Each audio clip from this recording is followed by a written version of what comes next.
O jornalista Fabrício Lopes, colunista do jornal O Dia, afirmou que o técnico do Atlético, Jorge Sampaoli, pediu a contratação do volante Alan do Flamengo e do atacante Gabigol do Cruzeiro. Atenção, Fabrício Lopes, tá?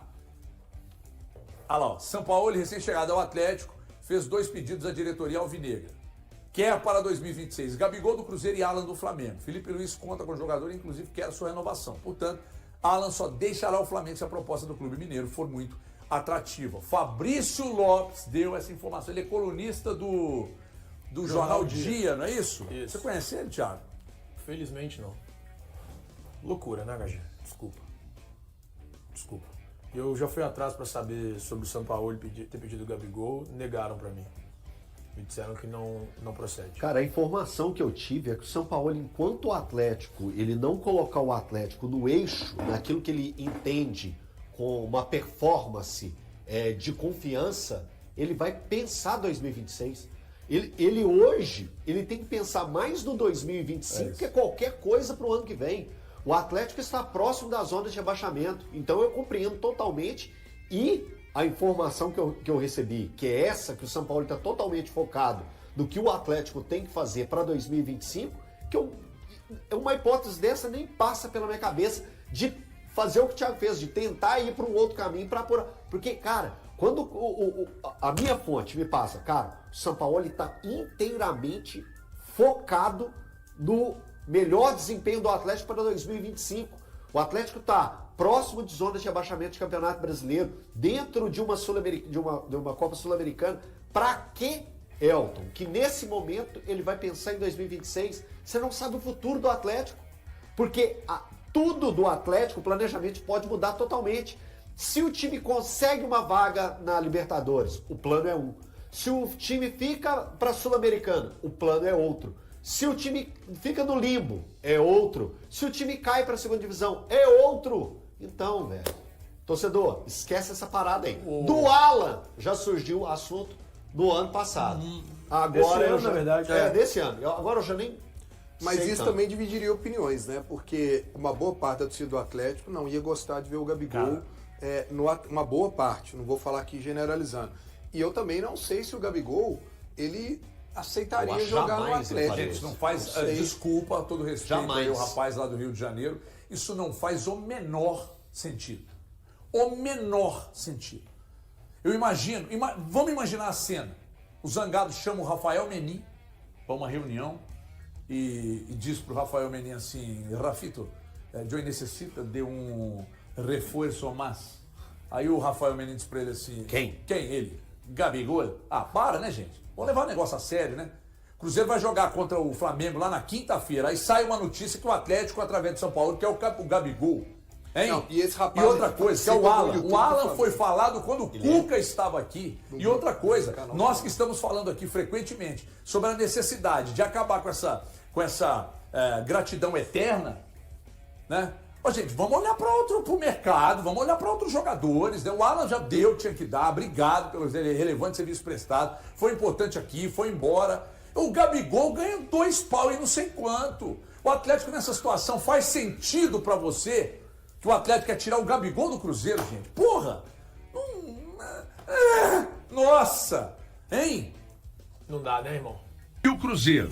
O Cruzeiro foi a São Januário, a gente imaginou que seria um jogo difícil. Eu falei lá no meu Instagram, senhores, que eu gostaria de ter a oportunidade de perguntar ao mister, ao Léo Jardim, se além da eficiência, que é a marca registrada desse time, se não faltou um pouquinho de competitividade, um pouquinho de concentração. Vocês acham isso? E assim, houve falhas importantes. O Kaique falha, por exemplo, nesse jogo. Aliás, No primeiro gol. O Kaique não deixa de ser, para mim, o melhor lateral esquerdo do Brasil, Muito bem, realmente. mesmo com a falha cometida no jogo contra o Vasco. Então, houve falhas, o Cruzeiro teve falhas nesse jogo. Foi um time que até, acho que são 15 finalizações, considerando as bloqueadas dentro da área adversária. Nós estamos falando de um Cruzeiro que mantém um ritmo parecido. Mas eu não acho que seja motivo para desespero, viu, HG? O Cruzeiro vai errar, o Cruzeiro vai perder também. o Cruzeiro não é o maior time do mundo, não é o melhor time do mundo para ganhar todos os jogos. Mas o Cruzeiro se posiciona onde ele tem que se posicionar. Tanto que ele segue como vice-líder, já que o Palmeiras foi derrotado pelo Bahia na tarde de ontem. E eu acho que o torcedor do Cruzeiro pode ficar bem tranquilo. Esse time seguirá brigando pelo título até o final. Até porque vai ganhar quinta-feira, viu, Andrezão? Vai. Pode apostar comigo esse time. Plenamente possível. Ô Thiago e Everton também, o que me chamou a atenção nesse jogo, eu achei que o Cruzeiro competiu muito menos do que ele costuma competir. O meio-campo, principalmente, estava com muito espaço, né? A gente via uma intensidade abaixo do que o Cruzeiro costuma ter. Será que os jogadores estavam com a cabeça na quinta-feira? Se tiver, é uma coisa errada. Mas pelo menos você consegue uma explicação para o que aconteceu em relação ao que o Cruzeiro vem jogando. É fato, os 2 gols vêm de falhas individuais, primeiro a do Kaique e depois a do Matheus Henrique, que tinha acabado de entrar, e uma falha gravíssima, o jogador tentar dominar uma bola na última linha, mas fato é que o Cruzeiro teve até volume, até conseguiu finalizar, mas assim, o Leonardo Jardim, né, o Léo Jardim também, Xará, goleiro do Vasco, acabou não fazendo grandes defesas, então acho que o Vasco mereceu vencer bem, inclusive, e uma derrota muito dura, né? Porque o Cruzeiro vinha há muito tempo sem perder, pegou um time que vem em crescimento, mas que era o 17º em atuação, em desempenho dentro de casa. Então não era um mandante forte. E o Cruzeiro, então, acabou sendo muito inferior ao Vasco, na minha opinião. Então, a derrota é preocupante. Sim. Mas acho que pode ter essa questão. Os jogadores pensando na quinta, e quinta-feira pode ser a resposta. De repente, fazer um grande jogo e vencer o Flamengo. Sobre o Vasco vem de um retorno muito bom, né? O retorno do Vasco é muito bom. Então, quando a gente pega esses números para falar assim, vamos falar só do retorno. Quando a gente pega para falar do retorno, é para mostrar que o time vem numa crescente ou numa queda. A gente pensa, o retorno do fulano é muito ruim, como é o retorno do Atlético, que é um retorno agora de recuperação, porque o Atlético vinha muito mal. Mas quando a gente pega o retorno do Vasco, é um retorno muito bom. E você falou uma coisa, André, que chamou minha atenção, que é a questão da cabeça no próximo jogo. A cabeça no jogo seguinte. O Vasco é o quinto colocado, com 2 pontos a menos que o próprio Cruzeiro, que é o quarto colocado. Então, assim, é um retorno muito bom da equipe do Vasco. Sobre a cabeça dos jogadores no jogo de quinta, tem coisa que acontece até de forma involuntária. Não é aquele negócio que você pega e fala assim, eles estão falando que os jogadores estavam com a cabeça. Cara, eu não acredito que isso tenha acontecido de uma forma natural. Mas sim, foi involuntário. Alguns jogadores podem sim ter diminuído o ritmo, pensando assim, eu posso fazer algo que me tire... O Cruzeiro tinha 9 no total, né? 9 pendurados. Né? No total, contando o técnico, são 9 pendurados. E acabou não sofrendo nenhum desfalque, né? Nenhum desfalque. O Cruzeiro tem 0 desfalque para o jogo contra o Flamengo. Mas o que me chama a atenção, e os jogadores sabem disso, o jogo tem o mesmo peso em questão de pontuação. A pontuação é a mesma. Os 3 pontos que o Cruzeiro tivesse conquistado nesse jogo é um aumento na pressão para o jogo de quinta, para o Flamengo, que é o Flamengo que é o perseguido. Se o Cruzeiro conseguisse essa vitória contra o Vasco, ele dava uma pressionada no próprio Flamengo. O Flamengo fala assim, caramba, os caras estão aqui do lado, estão cheirando o nosso cangote. Né? Qualquer vacilo nosso nesse jogo de quinta, eles vão passar a gente. Então, eu acho que foi um jogo muito ruim do Cruzeiro, um jogo diferente daquele Cruzeiro que a gente normalmente via, peças importantes, principalmente no primeiro tempo, o Christian, o Wanderson, que não foram bem. Então, isso mostra que também precisamos olhar o adversário. O adversário também se preparou muito bem para pegar e anular, mesmo que seja minimamente, as peças do Cruzeiro. Eu vi muitos torcedores do Cruzeiro falando que o Cruzeiro entrou em campo preocupado mais com o Flamengo que propriamente com o Vasco. Eu acho que não teve muito disso, não. E o fato de ninguém ter tomado o cartão é outra coisa que muitos torcedores... tá vendo? Tanto que ninguém tomou cartão. Eu achei que o Cruzeiro foi um pouco menos intenso, achei que o Cruzeiro competiu um pouco menos, mas o nível de concentração não estava como em outros jogos, porque tudo isso era marca muito registrada do Cruzeiro. E convenhamos, né? A questão da eficiência, até o Léo Jardim falou disso na coletiva, o Vasco foi mais. Mas o Vasco deu muito espaço para o Cruzeiro. Agora, o grande problema é você perder para o Vasco e na sequência tem um Flamengo no Maracanã. Essa questão física me chamou a atenção, HG, porque assim, o Vasco deu espaço, o Cruzeiro acabou não conseguindo aproveitar, ser letal como geralmente mas essa questão do espaçamento, principalmente no meio-campo, eu esperava o oposto. Por quê? Porque o Vasco jogou na quarta, né? E o Cruzeiro tinha atuado no domingo. E isso é uma grande vantagem, né? Hoje em dia, você consegue descansar os jogadores tempo, né? e trabalhar eles bem, né? E não foi o que aconteceu. O Vasco acabou conseguindo ali impor o seu estilo de jogo. O primeiro gol é bem aquele estilo do Diniz que a gente conhece, né? Muitos passes, aí uma inversão, o Kaique acaba errando e o cruzamento para o Ryan.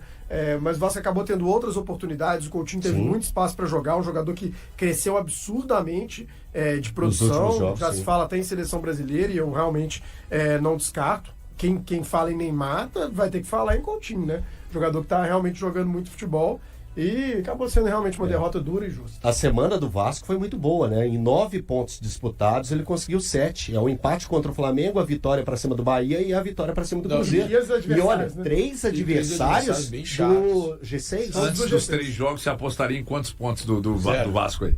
Zero. Eu também. 0 ou 1. Umzinho contra o Bahia. Eu gostaria que fosse mais contra o Bahia, talvez. Porque o Bahia é muito instável, né? Mas lembrando, hein?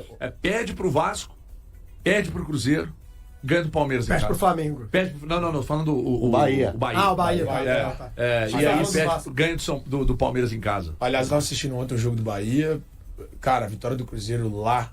Gigante. Nova foi Gigante. Que é muito chato. O Bahia é muito duro de jogar lá. Ô HG, não, eu acho que é absolutamente natural ter acontecido o que aconteceu. O Cruzeiro perder vai acontecer daqui até o fim da temporada. A gente não pode tratar o Cruzeiro como um time invencível nesse momento. Eu acredito que o Cruzeiro vai disputar pelo título. O Cruzeiro tem essa possibilidade de seguir daqui até dezembro, lutando pelo título brasileiro. Para mim, segue como um dos favoritos, seja enfrentando o Palmeiras ou Flamengo. Inclusive, falei na rádio hoje que para mim o Cruzeiro vence a equipe do Flamengo na quinta-feira, mas o Cruzeiro, em alguns momentos, ele vai acabar perdendo. O Cruzeiro não teve o melhor dos jogos. Eu estava assistindo depois a entrevista coletiva do técnico Leonardo Jardim, e eu concordo com ele, mas o Cruzeiro, por mais que não tenha tido o melhor dos jogos, o Cruzeiro tem 15 finalizações de dentro da área adversária, incluindo as finalizações bloqueadas. Então, eu, particularmente, acredito que esse Cruzeiro ainda tem muita condição de brigar pelo título brasileiro. Eu quero ouvir o Elton também, mas deixa eu só dar uma faturada desculpa. aqui. Segura pra mim. Eu sempre entro na hora errada. Você sempre entra na hora errada. Você quer atropelar e não faça do seu Que isso. seu carro uma arma. A vítima pode ser você. Cara, que loucura. Deixa eu dizer uma coisa aqui. Só uma coisa assim, que eu acho que vocês devem considerar aqui é que antes do jogo, a semana inteira eu tô falando de talvez um bom momento que o Vasco vem passando. Uma pequena evolução que o Vasco vem demonstrando. O Vasco fez 7 pontos em 3 jogos. Você já parou para pensar os adversários quais foram? Flamengo, Bahia e Cruzeiro. Flamengo, Bahia e Cruzeiro. O Felipe Coutinho já estão falando dele na seleção. Houve uma melhora. O Paulo Henrique, que foi incinerado no Atlético hoje, já estão pedindo o Paulo Henrique na seleção, lateral da seleção. E o Ryan é brincadeira, né? Hein? Joga ou não joga? É o que eu falo com você, né? Então, vamos valorizar também. Do outro lado tem um adversário que está vivendo um bom momento e jogar em São Januário sempre foi muito difícil. Samuca, essa escorregada do Cruzeiro aí, o Palmeiras ajudou, mas o Yuri Alberto não colaborou, né? E ficava tudo igual. Pois é. Mas hoje eu assisti ontem, né? O Palmeiras deu uma derrapada também lá pro Bahia. Sim. Que conquistou um grande resultado. E até o empate ali ontem, né? Corinthians e Flamengo tava ok, né? Mas o Corinthians também dose a gente gastar energia. Eu já tô gastando demais com o Cruzeiro. Aí a gente tem que gastar com os outros. O tal de secar time é uma praga, né? E quando é esse Flamengo aí, que, com sinceridade, né? A cada substituição você fala assim, não é possível. Não, pelo amor de Deus. Meu Deus, vai entrar mais um. Aí é piada, né? O elenco dos caras. E foi uma vitória bem construída pelo Flamengo, porque o Corinthians não aproveitou o primeiro tempo, né? Acho até que no segundo tempo demorou a acontecer a virada, porque tava muito na cara que isso ia rolar, e é o Flamengo que, com esse baita elenco, e é só o próximo adversário do Cruzeiro aí agora. Quem perdeu ponto vacilando na atuação de sábado não tem outro caminho a não ser pontuar lá no Maraca, né, na quinta-feira. Pois é, e essa história também de secar e por ser o Corinthians o adversário do Flamengo ontem, eu falei aqui com o Milton, tem um lado positivo, porque é esse o Corinthians que o Cruzeiro vai enfrentar na Copa do Brasil. Se por um lado não dá pra confiar... Mas se for do primeiro tempo, que jogou muita bola, né? O Yuri errou tudo, mas o Corinthians jogou demais no primeiro tempo. Assim, até o Arrascaeta pegar a bola e colocar debaixo do braço, né? E quando o Arrascaeta resolve jogar também, aí um abraço. Ele virou carrasco. Tá louco, Arrascaeta, não tem jeito. Falei, que isso? O Arrascaeta bem Esse aí fisicamente. um filho da mãe do Arrasca. Cara, joga demais. Fala, não, vai acabar, o Arrascaeta vai acabar com o jogo. monstrão mesmo. Ainda no primeiro tempo, o Arrascaeta perdeu um gol na entrada da área, teve uma tabela, ele chutou aí, a bola subiu muito. E não é né? de perder esse tipo E ele não é de perder, exatamente. O gol que ele fez foi muito parecido de como ele bateu na entrada da área. do que o que ele perdeu. Então, assim... Já mandei pra ele aqui que quinta-feira eu acho bom ele descansar. Ele tá Tem que num marcar ritmo bem. forte. Tem que marcar bem, o Arrascaeta é brincadeira. Ele vai descansar sim, Samuel. Vai fazer os 2 gols, passando 18 minutos ele sai e descansa. Tranquilo.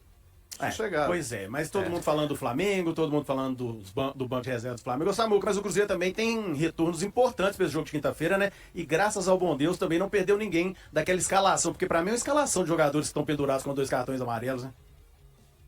Isso aí acaba atrapalhando também, né, Adroaldo? Sim. Tomara que acabe logo essa história aí, ou passe o jogo do Flamengo, né? Porque você fica, querendo ou não, pensando, mas tem Gabigol de volta, o Vidalba fez muita falta, e até mesmo o Sinisterra, né? Que treinou aí com o grupo e pode ficar à disposição para este compromisso de quinta-feira. Então, vamos ver o que vai fazer aí o Leonardo Jardim, se muda ali.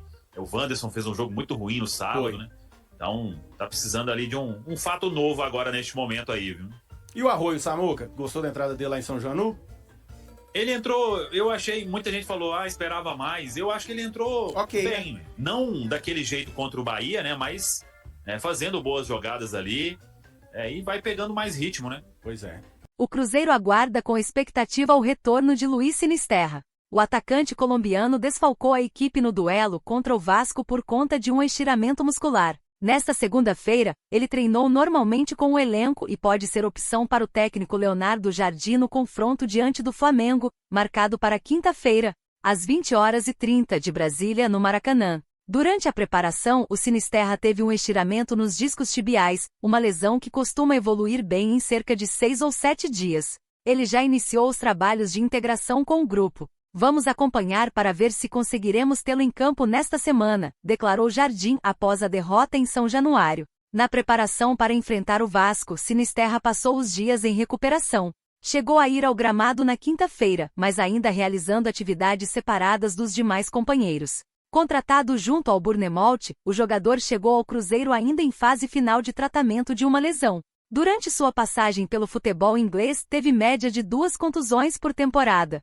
Entre os atletas que chegaram, apenas Cauã Moraes estava em ritmo de jogo vindo do Atlético. Os demais não haviam sequer feito pré-temporada e estavam parados há bastante tempo. Nessas condições, não é simples colocá-los rapidamente em nível competitivo, completou o treinador. E aí, galera, o que acharam? Deixem suas opiniões nos comentários. Não se esqueçam de deixar o like, se inscrever no canal e ativar o sininho para receber as notificações. Até mais, Nação Celeste! Vamos pra frente!